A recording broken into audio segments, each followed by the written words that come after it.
It's time for year-end favorites. In this video, I'm gonna be telling you my Best of Beauty 2018 lip and eye products. If I counted correctly, I think I have 20 products in this video between both categories. I love watching year-end favorite videos. I hope you guys do too. If you wanna see what my top picks that I fell in love with in 2018 for lips and eyes, just keep watching.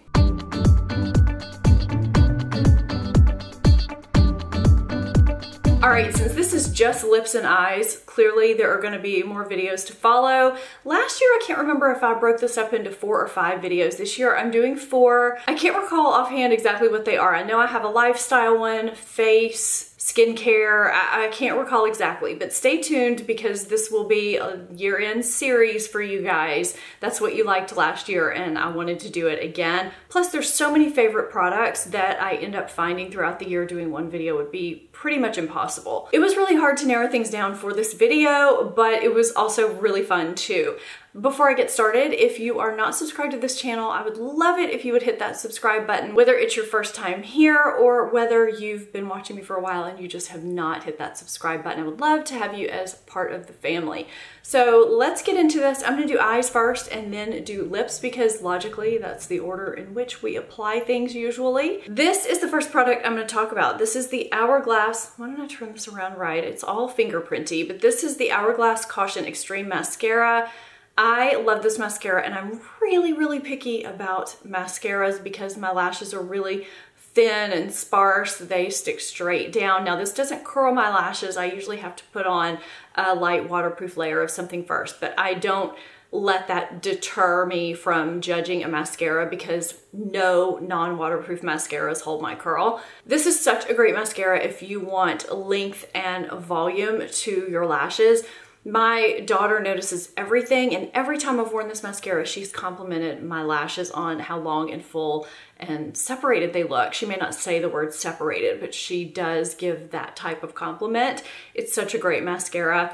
I do have to scrape off the wand sometimes because it can get a little bit clumpy, but I always use a lash comb and comb it out, and that's no problem at all. That's what the brush looks like. I just love this, and you may have noticed that I had it closed not quite all the way. It's got one more rotation to being closed all the way. The reason for that is because I probably am due for a new tube. It's getting a little bit dry in there, and the past few times when I have unscrewed the lid, the plastic stopper or the rubber stopper has come out with it and it's unusable that way. So I've gotten the stopper to stay back in and I'm just not pushing the lid all the way down to where it will take the stopper back out with it because I just want to get every last bit of this out that I can. It's such a good mascara. My eyeshadow primer of the year, and I'm saying this like I have a product for every category. I don't have a product for every category, and then several categories I have several picks, but this is my eyeshadow primer of the year. I didn't quite realize how much I had been reaching for this until I realized I never put it in a favorite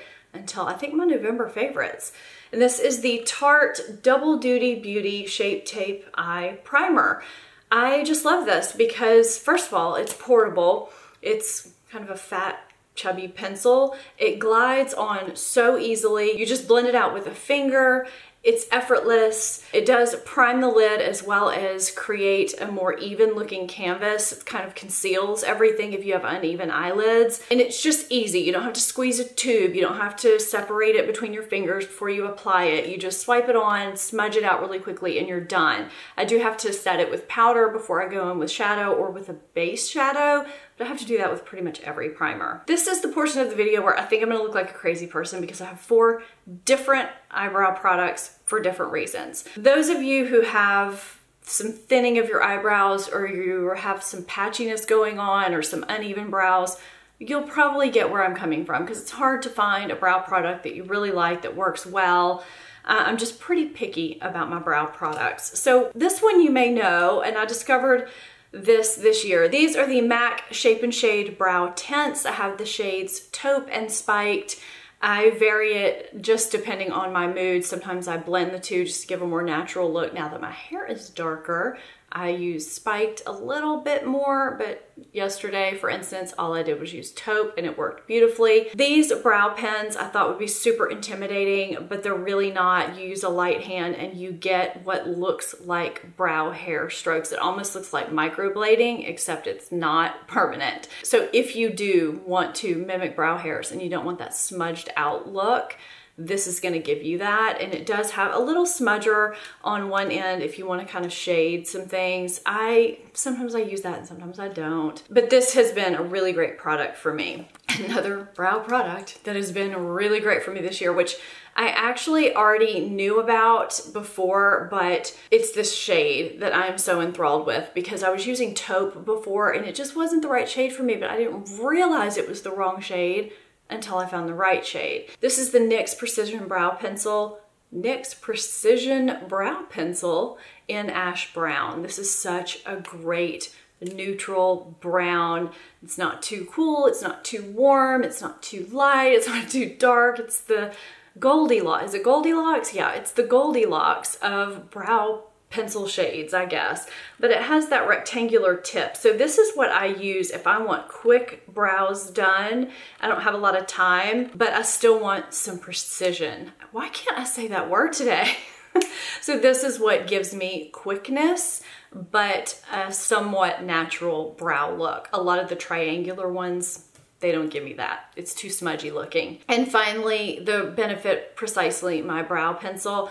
This has not been in any video so far. I don't believe, unless I put it in my December favorites, and that's up already. I discovered this very recently because I hauled it very recently. I never tried this because I thought it couldn't be nearly as good as the Anastasia brow pencil that I had loved for so long. And on a whim, I just decided to try it. The tip is really, really fine, and the shade is almost identical to the Ash Brown from NYX. It gives me a precision look, very similarly to the pen, but a little quicker than the pen, not quite as diffused as the pencil. It's kind of that in between. So I have one that I use for, I don't know, just various occasions. So I have a brow product for various occasions now, all of which I discovered in 2018. The last brow product that I have, this is number 4, this is the last, and then I'll stop talking about brow products. This is the Busy Gal Brows from Tarte. This is a brow gel, a tinted brow gel. I'm in the shade taupe. It's got a teeny, teeny, tiny wand, and it just really sets the brows in place, and it gives them a little bit of fullness if you're wanting a more natural look than just a pencil or a pen. Just kind of finishes it off really nicely. That's it for brows. This first palette I think will be in a lot of people's favorites. I'd be shocked if it's not. It's the Urban Decay Born to Run palette. I know you guys have heard a ton of people talk about this palette this year, but it's for a good reason. It's got a nice mirror in it. It's got a nice variety of shades, whether you want to go colorful or neutral, whatever you want to do. This is pretty much a perfect travel palette or stay-at-home palette because you've got pretty much everything that you need in this one palette. And it, you know, it does feel pretty sturdy if you want to travel with it. It's not delicate at all. The options are endless. I always feel inspired when I look at the shades in this palette. So if you were going to get one palette, this would be a great one to get. So that is the first palette. I have 5 more to go, and then we'll move on to lips. This next palette is not new to me for 2018. I had the previous version of this for a couple of years prior, but I had hit pan on one of the shades, and I went back and forth on purchasing the palette because I had heard some iffy things about it, but I'm really glad I got it because the initial palette that I had, or the initial version of this palette, was one of my favorite palettes of all time, and that is the Too Faced Natural Eyes palette. I just think this is one of the best neutral palettes that you can have. It's not all matte, it's not all shimmer. It blends easily, it's got some warmth, it's got some coolness to it. I like the versatility that it has for a neutral palette, and I like this redone version. I love the packaging. It feels sturdy. It looks pretty. I'm really glad that I did end up purchasing that in 2018 because I almost didn't. And I'm sure this next palette is also going to be in everyone's list, and that is the Anastasia Sultry palette. This palette, I don't even know what to say. I know it's supposed to be limited edition. I'm hoping that it sticks around.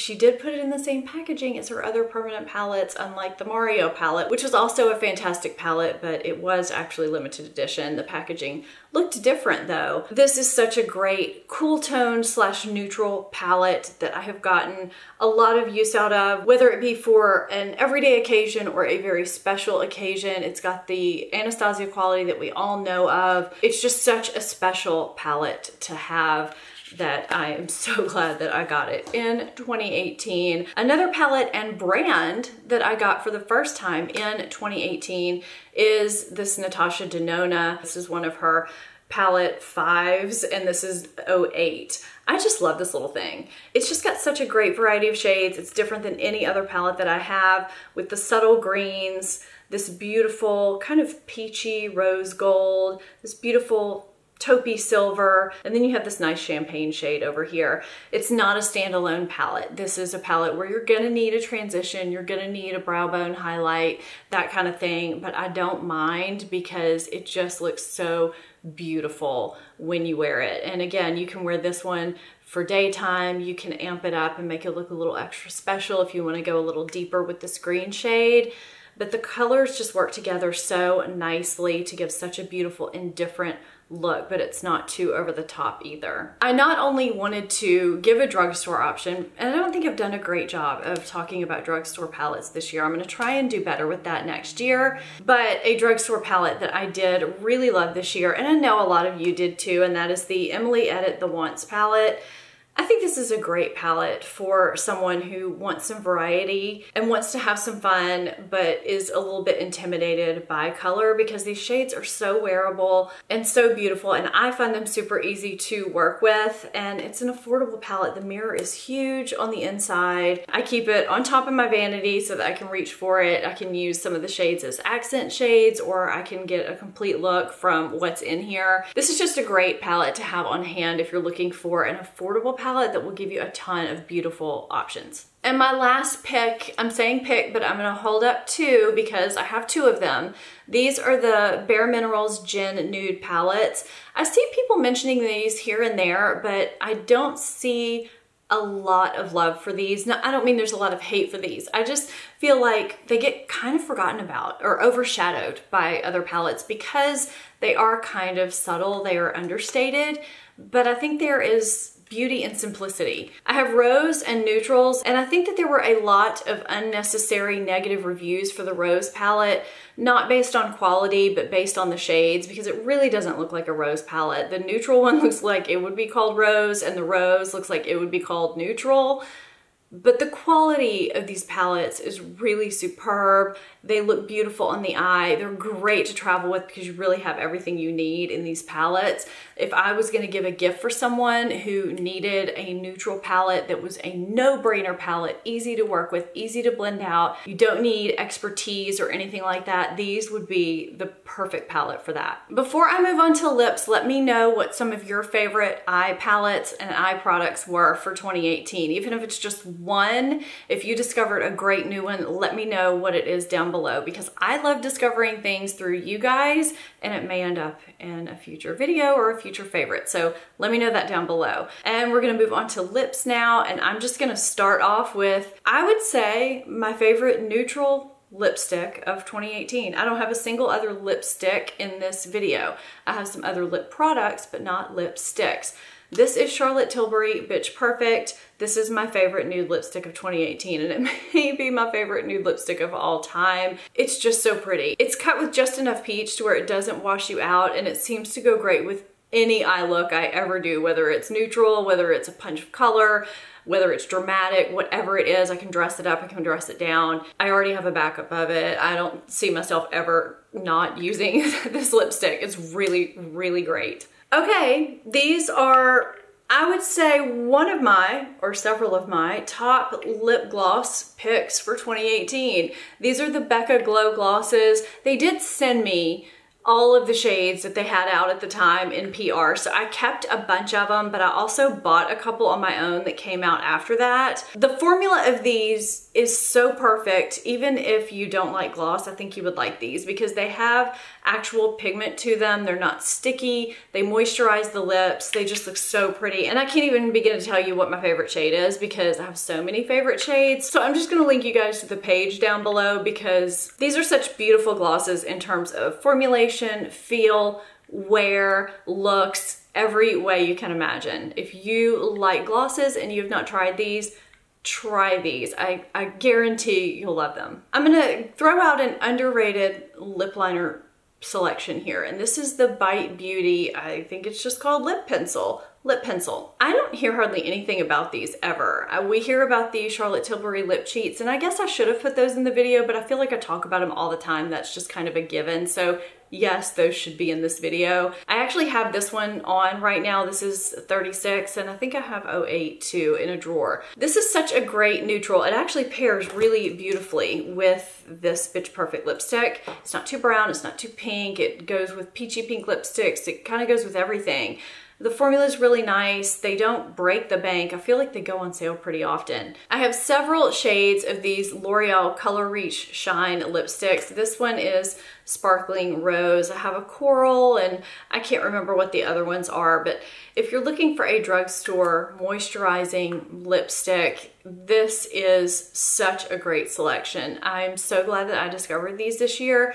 I have a feeling this is going to be on a lot of people's lists as well. Of course, bullet lipsticks are not going to last as long on the lips as liquid lipsticks. I'm not a liquid lipstick fan. I find them to be unflattering and they make my lips feel dry. I would rather apply something a little bit more often and have my lips feel and look really good, and these do just that. This Marc Jacobs lip gloss in Cha-Cha Changes, this shade is so stunning. You can kind of see as it catches the light what that shade does. It's so pretty on the lips. I'm gonna try and swatch it so you guys can see. I feel like so many people talk about Sugar Sugar, and it's a great shade too, but this one is so underrated and it gives such a great dimension to the lips. It's kind of got a duochrome iridescent type look to it, but it's not over the top on the lips. It's just so pretty, and it just gives a little oomph to whatever look you have going on. This is a gloss I'm so glad I discovered this year. And the last glosses in the video are the Fenty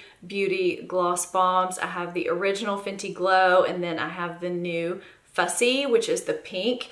So here you can see the difference. This is the Fenty Glow, and this is the Fussy, which is the new one. They have such a great formulation. These feel a little bit thicker on the lips than the Becca glosses do and then the Marc Jacobs, but they moisturize so well and they kind of enhance your natural lip color in such a pretty way. They're just great for when you want your lips to look nice and full and plump and get some hydrating benefits at the same time. They're a great everyday throw in your bag type of gloss. And I don't think they break the bank either, at least not for a Sephora lip gloss. This is the City Beauty, I think it's called City Lips Lip Plumper. I don't think this is actually a lip gloss. It might be. I just said the Fenty was the last gloss in this video, but I think this is more of a lip plumper, lip balm type product.